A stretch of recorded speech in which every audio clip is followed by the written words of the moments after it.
Hey, Happy New Year, everyone. Andrew Kircher here from Port Huron Museums. Hope everyone is having a good start to their 2022. I know I am. I thought this was a really excellent opportunity to do something a little bit different today. So today I'm not in Port Huron, so you might not recognize some of the things where you're seeing what you see in the background. What you see, I am in Imlay City. So if you haven't been here, it's half an hour west, like 30 miles straight west of Port Huron. And I woke up this morning, my wife woke me up. She said, hey, I found this estate sale. I think we might want to go. We took one look at it. We said, all right, let's get in the car. Let's go. I bought some things. Got a new hat. Not really maybe the most weather appropriate for a straw skimmer, but a nice hat my size. And anyway, there are some great homes here in Imlay City. We're on, this is 4th Street. This is North Main Street. There are some gorgeous homes. So Imlay City was founded in 1850. And it was basically on like the Port Huron and Lapeer Northwest Railway. So there was major rail connections coming through from Port Huron out into the Thumb. It was founded by a guy named Charles Palmer. Turns out the estate sale today was at Charles Palmer's house. So I don't think, could be wrong, the folks who were living there were like, direct descendants of Charles Palmer or anything. But because the house was built quite a while ago. I don't know exactly when. I could look it up. This is kind of an impromptu thing, so I apologize for that. Maybe we'll get some more information when I get a chance. But, oh, just wait. We haven't seen the Charles Palmer house yet. It's on the National Register of Historic Places. And there's an estate sale. It's been going on for a couple days. Today was 30% off. I didn't see it until today. There's still plenty of stuff. But get a load of this place.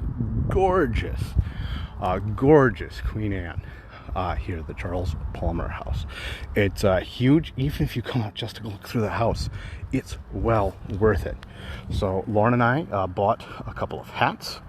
We bought actually a piece of furniture. So now I'm waiting for my grandfather, who has a truck and is coming out to help pick up a chair that we bought. We bought a conversation chair. I'll show you a picture later. It's really cool. So you can see there's some gorgeous styling. Lots of this fretwork and spindles up here. There is, it's asymmetrical. It's got all of those hallmarks of a Queen Anne home like we've talked about before. You can see the house is for sale. So you could probably look that up on Zillow. I probably should have done that maybe before I went live. Could have told you how much the house is. But gorgeous color scheme. We've talked about these 1880s colors before. Looks like we've got a little balconette over there. So that's another fun term. A balconette it's not really a balcony, kind of looks like one, with the top of that little bay or oriel window. There's little spandrels up there. There's a beautiful tower, and we only saw maybe a third of the house. There's a whole barn right over here that was full of stuff. I assume this yard comes with it as well. Maybe somebody, if you're watching, give this house a Google on like Zillow. Tell me how much it is in the comments. Because man, I don't know, half-hour commute, that wouldn't be bad. I like my house, but man, this house is top notch. There's some weather vanes up there. The details that you can see on this house are just astounding, and it's in a beautiful neighborhood. We're over across from Muir Brothers Funeral Home over here, another great Queen Anne with a great big porch. There's another beautiful color scheme down here. I really like. There is my mother, who is in the car, said I made that word up. I did not, I promise. There is another house over here. I want to show you this cool front porch, and maybe we'll walk just a little bit down the street to look at some of these houses. I'll be honest, I haven't spent that much time in Imlay City, but maybe I'll have to come back just to look at some of the houses and some of the buildings here in town. I love the color scheme on this house down here. This is kind of a little bit like an East Lake kind of color scheme, and it's got like almost like a little gazebo attached to the porch. Again, asymmetrical.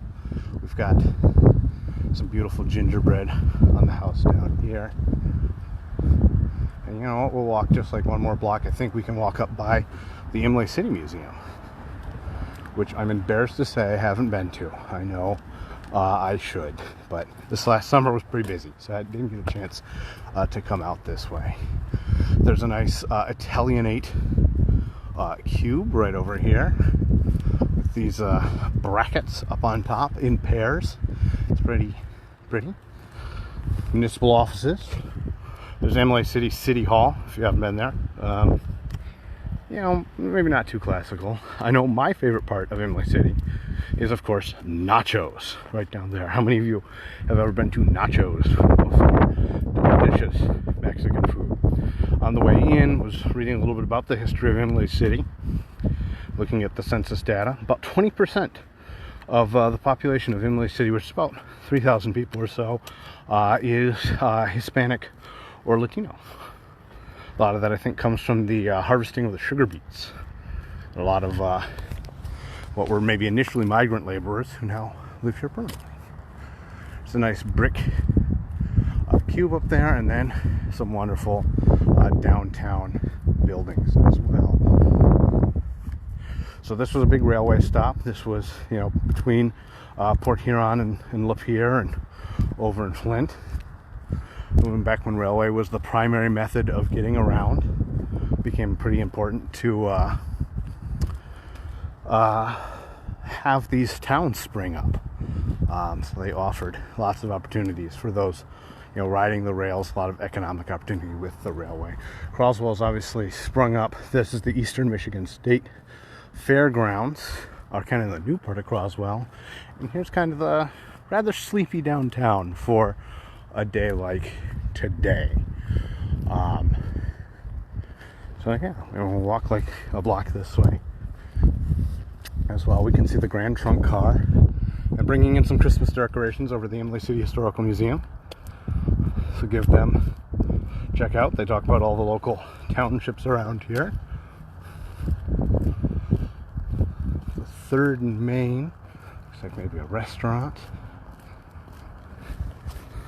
Yeah, New Year's Day is apparently not thriving. Looks like we can see all the remnants here in the ground from a successful New Year. I'm here in the middle of the street. I feel like an Old West town, walking down the center, looking for, you know, somebody to come out and duel me at high noon or something like that. But lots of these kind of business facades like that. And oh, look at, there's some gorgeous bracketing up on the corner of this guy. It looks like some new clapboard that's been filled in over the windows. I bet you those windows were probably originally bigger. There might have been 3 of them. Those look like new vinyl windows for the loft up there. It probably keeps it a little bit warmer. And they filled in the extra space. State Farm Building, Charles Designs. Looks like a couple vacant places. I mean, that tends to happen in downtowns. Port Huron's not immune to it. I don't think anywhere really is. It's kind of a crazy looking mansard roof, modern metal one on this building. I'm sorry, I really don't know that much. Oh, here we go. Here's some Imlay City history. Looks like we've even got some signs up. The Imlay City Township Hall and Library until 1985 when they built the new one we just walked past. So we can see some of the little tidbits of information about downtown Imlay City. So yeah, no pushing, no shoving today, that's for sure. What else do we got here? Gem and diamond specialists. So if you're looking for something, you know, they're here from, I think, 10 to 4 today, 10 to 4 tomorrow. I was talking with Kip. He's a really nice guy.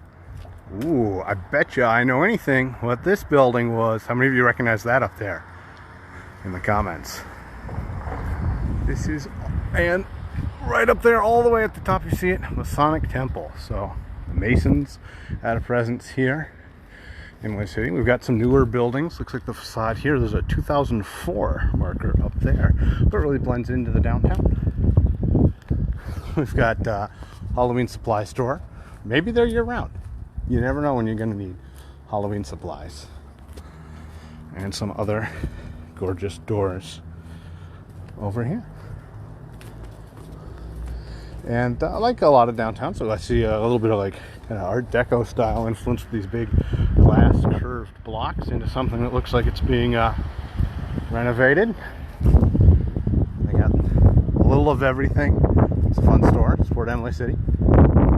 So Imlay, the name Charles Palmer was the founder of the town, but Imlay was one of the big funders. He was back in New York, and so they were debating whether or not to call this Imlay City or Palmerville, and supposedly there was a coin flip that Mr. Palmer lost, so it was called Imlay City instead of Palmerville. But we were in Charles Palmer's house earlier for that giant sale. And you can see the rest of the downtown. It's moving back and forth pretty fast over that way. Happy little quilt shop, florist. Again, I'm gonna dodge traffic over out here on the main street. That's just a little walk up and down Imlay City. Some fun stuff to see, some activity, some folks going in. Oh, they're working on whatever that building was with the kind of curved glass. Enter if you dare. Fortunately, they're closed, but Batman looks like he's protecting the place. Seasonal items, a little bit of everything. New Year days. Hopefully everyone is enjoying their New Year's. Maybe some people are just starting to wake up. You had like a long late night. I know I did. The Hotel McKinley.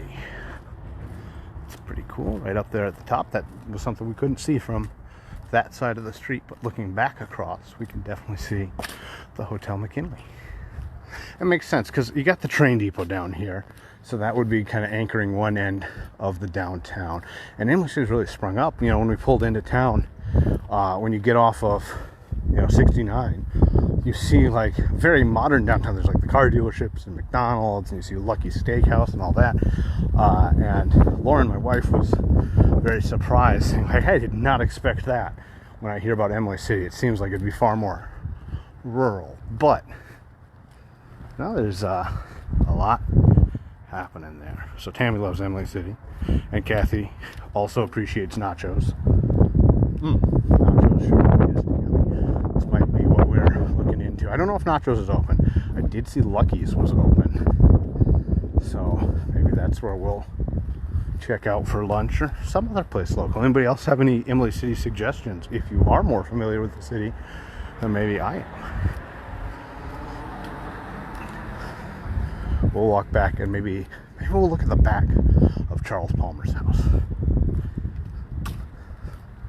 Sorry, again, this one was not particularly well planned or researched for my walks. It's one of these things I just had a little bit of extra time, and I thought, why not? If I liked it, I bet you guys would as well.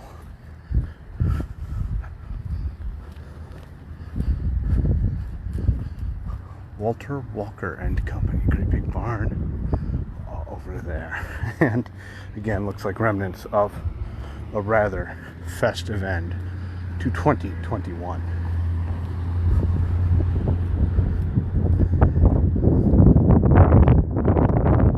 So you can definitely tell where the sale is, because there are all of those folks, all of those people, the one block where there's a lot of extra activity around the Charles Palmer house. Anybody having to look that up yet on Zillow, or see if it's listed anywhere? I know my mom and my wife were watching. Maybe one of them could do a quick Google, because that'd be neat to know. See how much that's selling for. So here we can get an up closer, better look at this Italianate here.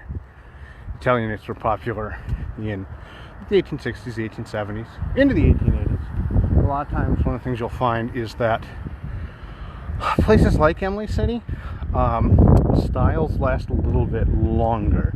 And this isn't, a condemnation or anything like that, but the more rural you are, the more kind of away you are from like major cities, the later styles get to them. The longer they stay. What might be like cutting edge in Chicago isn't going to get to a place like Imlay City for a little while. And it just takes a while, especially with something like house design. Not everybody wants to jump on the latest trend.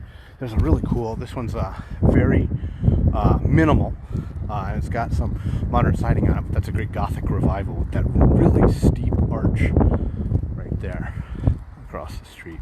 Gothic revival, little Dutch gambrel roof over there. And the shingles on this house are fantastic. It looks like it has a matching carriage house in the back. What a gorgeous place. You can definitely tell where the well-to-do people in Imlay City were living back in the 1870s and 80s and 90s. All the way back to 1850. Pretty cool to see. More of that funeral home. So often these large homes don't stay single-family residences. They become... Yes. Let's see, my mom is actually calling me over here.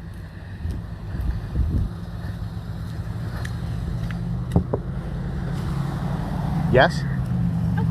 We've been following you around. Yeah, I know. I know. I know you've been following me. You weren't subtle. You don't get a job in the CIA. I saw you coming a long way. Was this place on Zillow? No. Or anywhere else? No? So we don't see it. So not sure how much it is. Maybe you just got to give them a call. But I'll walk around. We'll look at the back of the Charles. One more look at the Charles Palmer residence. And we'll call it good. For anyone who might want to have stuck around to see the back. Yeah, I don't think this street normally has quite this much activity. There's definitely a lot more activity going on than you normally see. So much leaded glass and stained glass in the house. Lots of pictures. Looks like there was a little bit of water damage, so they probably have had some leaks. I think the roof would probably be something that need to be addressed pretty quickly by anybody who was moving into the house. I love the color scheme. For anybody familiar with my house, is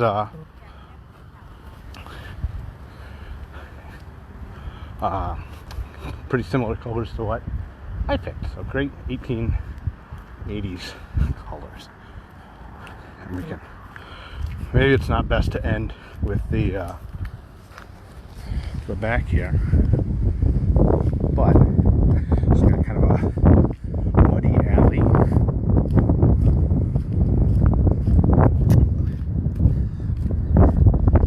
And I'm gonna come around the corner and see the whole back of the house, which you can really see is kind of hodgepodge together, but they got a garage built into the back, which is pretty cool. The cinder blocks, not part of the original construction.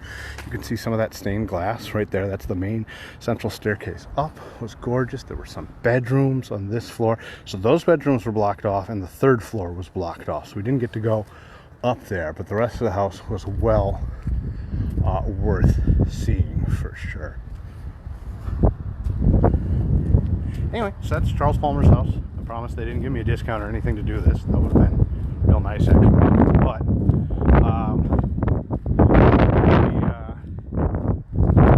I just wanted to show that while I'm kind of waiting. Some extra steps to the kitchen here on the back of the house. And let's just get one more look here. I love the fish scale that breaks up the two sets of clapboard. Original storms. These kind of gorgeous pieces of just millwork on there. Gorgeous, gorgeous stuff. We didn't get to go in the basement either. So, and if you get a chance, check it out. Oh, I didn't get to show you guys this. Take a look at right here, embedded in the sidewalk, Charles Palmer.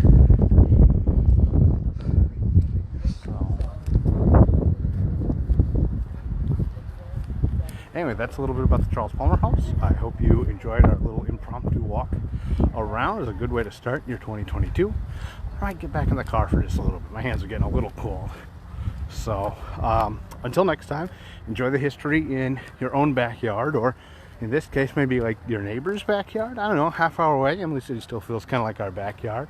It's a pretty easy trip. You can make that without thinking too much about it. So, we will catch you all on the flip side, and here's to a better 2022. Take care.